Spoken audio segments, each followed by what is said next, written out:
अस्सलाम वालेकुम। कैसे हैं आप लोग सब? उम्मीद है कि आप लोग सब खैरियत से होंगे। तो स्टार्ट करते हैं हमारा सेकंड सेशन। ठीक है, अब इसमें हम करेंगे हमारे जो माउस का, हम आ गए हमारी डेस्कटॉप पे। जो ये होता है ना कि स्क्रीन होती है हमारे कंप्यूटर की, ये कहलाती है डेस्कटॉप। ठीक है, अब राइट क्लिक करेंगे हम अपने माउस का, जो माउस का राइट बटन है ना, राइट बटन, उसको हम प्रेस करेंगे और हम यहाँ पर आएंगे न्यू पे। न्यू पर आए हम यहाँ पर आएंगे फ़ोल्डर पे। ठीक है, तो हमारे लिए ये एक फ़ोल्डर क्रिएट हो गया। यहाँ हम लिख देते हैं क्लास टू लिख कर दिया एंटर। ठीक है, इसको प्रेस किया तो ये हमारी फ़ाइल खुल गई है, हमारा फ़ोल्डर खुल गया। ठीक है, अब ये है ना हमारी फ़ोल्डर का जहाँ नेम आ रहा है, इस लाइन पे मैं करूँगी प्रेस। ठीक है, इस लाइन पे मैंने प्रेस किया तो ये सिलेक्ट हो गया। ये जैसे पाथ है एक तरह का कि हमारे कंप्यूटर में जो सी है उसमें जो यूज़र्स डेल डेस्कटॉप, उसके डेस्कटॉप पे ये जो क्लास 2 फ़ोल्डर दिखा रहा है ना, ये खुला हुआ है, ये पूरा एक पाथ दिया हुआ है। ठीक है, हम यहाँ लिख देंगे सी एम डी कमांड। ठीक है, CMD लिखा हमने, लिख कर देंगे हम एंटर किया तो ये हमारे लिए हमारा टर्मिनल खुल गया। यहाँ पर हम लिखेंगे CODE स्पेस डॉट। ठीक है, ये लिखकर हम कर देंगे एंटर। ये लिखकर हम जब एंटर करेंगे तो हमारे लिए हमारा VS कोड खुल जाएगा। ठीक है, अब VS कोड मैं सब रिफ़्रेश कर लेती हूँ, इसको भी हटा देती हूँ ताकि सब न्यू हो जाए। और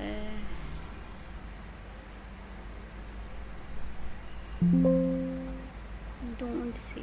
ठीक है, अब हमारा VS कोड खुल गया। ठीक है, बिल्कुल न्यू VS कोड है, इसमें कोई भी फाइल नहीं है। ठीक है, अब हम यहाँ पर बना लेते हैं फ़ाइल। हमने डेस्कटॉप पे हमारा फ़ोल्डर बनाया, यहाँ पर हम ये वाला आइकन है ना न्यू फाइल वाला, इसको करेंगे प्रेस और यहाँ पर हम लिखेंगे index.html। ठीक है, index.html लिखा हमने, ये लिख कर देंगे हम एंटर। अच्छा, ये मैंने आप लोगों को पहले भी ये बात बताई थी कि अगर ये एंगुलर ब्रैकेट्स जो है ना, ये वाले ऑरेंज वाले, अगर ये आप लोगों को नहीं दिख रहे हैं तो इसका मतलब है आप लोगों ने ये जो HTML है ना, ये ठीक से नहीं लिखा या पूरा नहीं लिखा। मतलब अगर यहाँ गड़बड़ हुई ना तो ये एक्सटेंशन शो नहीं होगी, और अगर ये एक्सटेंशन शो नहीं हुई तो आप लोगों को यहाँ प्रॉब्लम आएगी। यहाँ आप लोगों को प्रॉब्लम फेस करनी पड़ेगी कि जब आप लोग शिफ्ट दबाकर 1 दबाओगे ना तो आप लोगों को ये एमिट ऑप्शन ही नहीं देगा।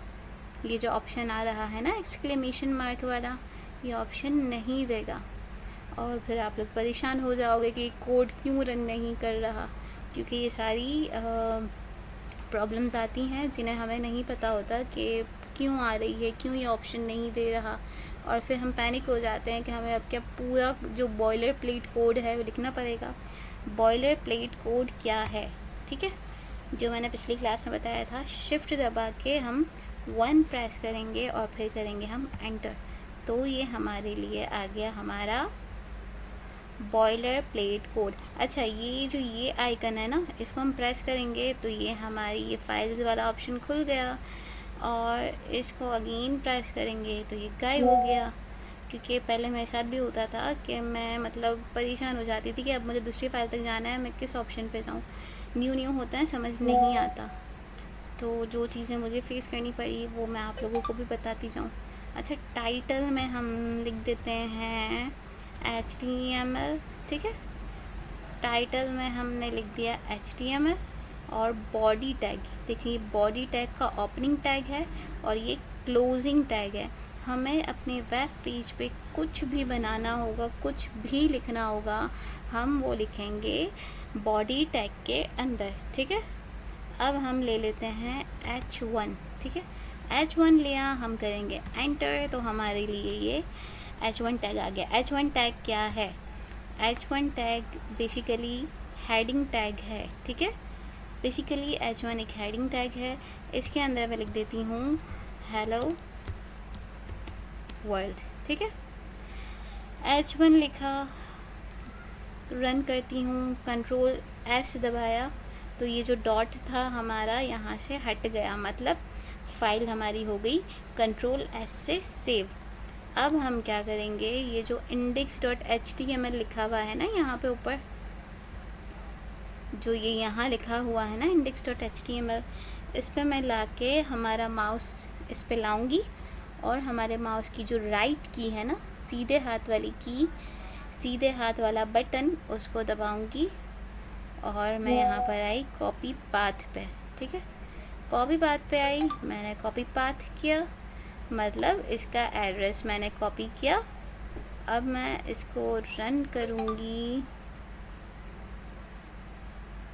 मैं इसको रन करके देख लेती हूँ, कंट्रोल V, एंटर, तो ये हमारा H1 टैग हमारे लिए आ गया। ठीक है, कंट्रोल और प्लस, कंट्रोल का बटन हमारे जो कीबोर्ड में CTRL, इसकी बेसिकली कहलाता है कंट्रोल। ठीक है, CTRL ये वाला बटन दबाकर मैं प्लस वाला बटन दबाऊंगी तो देखें हमारी स्क्रीन भी जूम हो रही है। ये CTRL कंट्रोल दबा के माइनस दबाऊंगी तो ये हमारी स्क्रीन मिनिमाइज़ हो रही है, कंट्रोल प्लस दबाने से जूम आउट हो रही है, जूम हो रही है, कंट्रोल माइनस दबाने से मिनिमाइज़ हो रही है। ठीक है, तो अब हम आगे बढ़ते हैं। ठीक है, अब हमें अगर इस हेडिंग को नहीं, बल्कि हम और मज़ीद हेडिंग टैग्स पढ़ लें, फिर हम इसको छेड़ेंगे। ठीक है, H1 हो गया, H2 हो गया, H2 में भी हम लिख देते हैं हेलो वर्ल्ड। अब देखें, यहाँ मैंने ये चीज़ डिस्कस की थी कि अगर मैं यहाँ पर हूँ ना, ये देखें, ये दिख रहा है ना, मैं यहाँ कुछ भी टाइप करूँगी यहाँ टाइप होता जाएगा। तो अगर यहाँ मैं रुकी हुई हूँ, देखें यहाँ मैं रुकी हुई हूँ, और अगर यहाँ से मैं एंटर प्रेस कर दूँ तो मैं तो ऐसे ही नीचे आ जाऊँगी, ये मेरा हेडिंग टैग तो नीचे आ गया। तो मुझे क्या करना चाहिए कि ये हेडिंग टैग नीचे ना आए, हेडिंग टैग नीचे ना आए, पहले वर्ड की स्पेलिंग ठीक कर लें। ठीक है, हेडिंग टैग, ये जो क्लोजिंग टैग है ये नीचे ना आए, तो इसके लिए मैं करूँगी कंट्रोल CTRL वाला जो बटन है हमारा, कंट्रोल प्लस एंटर, प्लस नहीं दबाना, कंट्रोल प्लस का मतलब है कि आप कंट्रोल के साथ ये वाला बटन दबाओ जो मैं बोलती जाऊँ। ठीक है, CTRL control plus enter, again बोलूँगी कंट्रोल और फिर प्लस और फिर एंटर नहीं दबाना, कंट्रोल और एंटर का बटन दबाना है, कंट्रोल के बाद एंटर। ठीक है, कंट्रोल के बाद एंटर मैंने जैसे ही दबाया तो मैं ऐसे ही तीसरी लाइन पर आ गई। ठीक है, ये हमारा क्लोजिंग टैग नीचे नहीं आया। अगर मैं सिर्फ एंटर दबाती तो ये नीचे आ जाता, फिर मुझे आगे आना पड़ता, फिर मैं उसको वापस ऊपर ले जाती, ये सारी प्रॉब्लम्स होती ना। तो कंट्रोल प्लस एंटर दबाया और ये नीचे आ गया। ठीक है, एक अच्छा प्रोग्रामर होता है, उसको अपने कीबोर्ड की सारी कीज़ पता होती हैं, होनी चाहिए, तभी मैं इतनी बारीकी के साथ हर चीज़ आप लोगों को बता रही हूँ। ठीक है, H3 टैग आ गया, यहाँ पर भी हम लिख देते हैं हेलो वर्ल्ड, क्या क्या लिख रही हूँ, हेलो वर्ल्ड। ठीक है, control enter, H4 hello world. ठीक है, control enter, H5 hello world, control enter, H6 दिया ना, हमें ऑप्शन दिया, हम जो भी टैग लिखेंगे अगर इसने हमें ऑप्शन दिया इसका मतलब है कि हाँ ये टैग है, ये तस्लीम कर रहा है। ठीक है, हमारा देखो H5 नीचे आ गया, मैं जल्दी में करने लगी तो H5 का क्लोजिंग टैग, इसको भी मैं ऊपर ले लेती हूँ। ठीक है, अब कंट्रोल एंटर दबाऊंगी तो मैं अगेन नीचे आ गई, H6 दबाया तो ये हमारे H6 की हेडिंग आ गई, हेलो वर्ल्ड। ठीक है, अब हम इस कोड को रन कर लेते हैं ताकि हमें पता चल जाए। कंट्रोल S दबा के मैं सेव करूँगी तो देखिए ये डॉट हट गया। अब अगेन मैं आ जाती हूँ अपने गूगल ब्राउज़र पर,